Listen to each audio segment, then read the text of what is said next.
Hi guys, I'm Sam from Front Row Music. In the last video, Francis was talking to you about how to read tab and play melody, and in this video I'm going to talk to you about chords.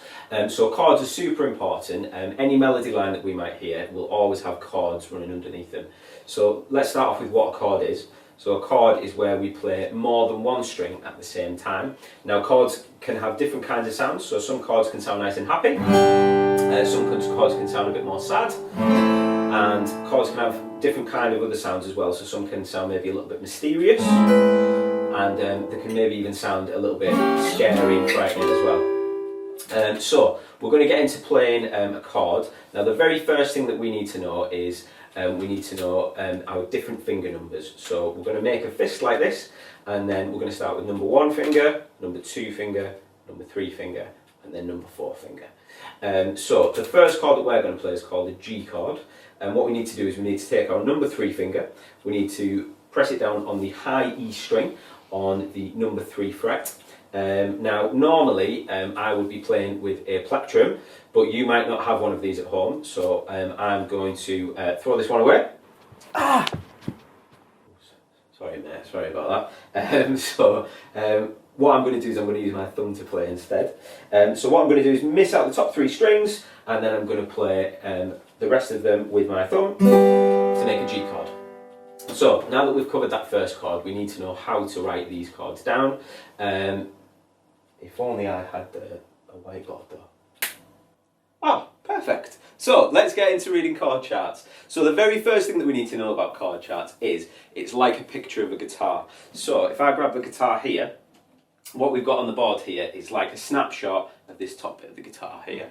So the very first thing that we need to know is that these lines going down from top to bottom here, these are our strings. So we've got E, A, D, G, B, E, or elephants and donkeys grow big ears.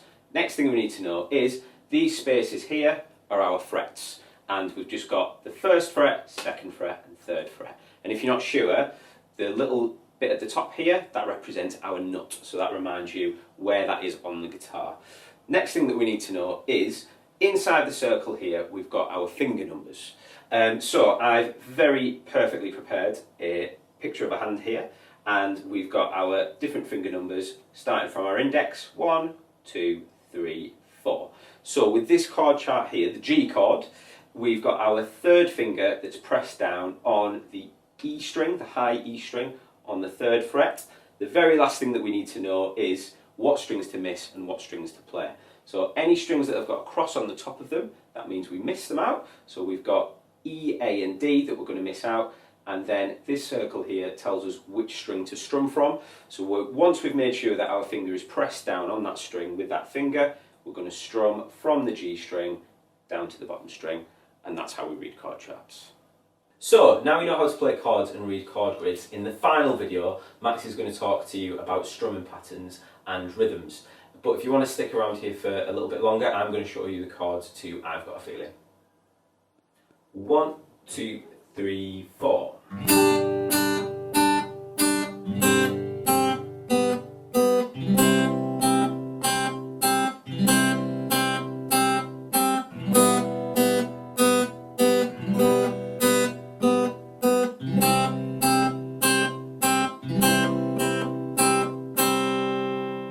And there we have it. Thanks for watching, keep up the practice and enjoy the next video.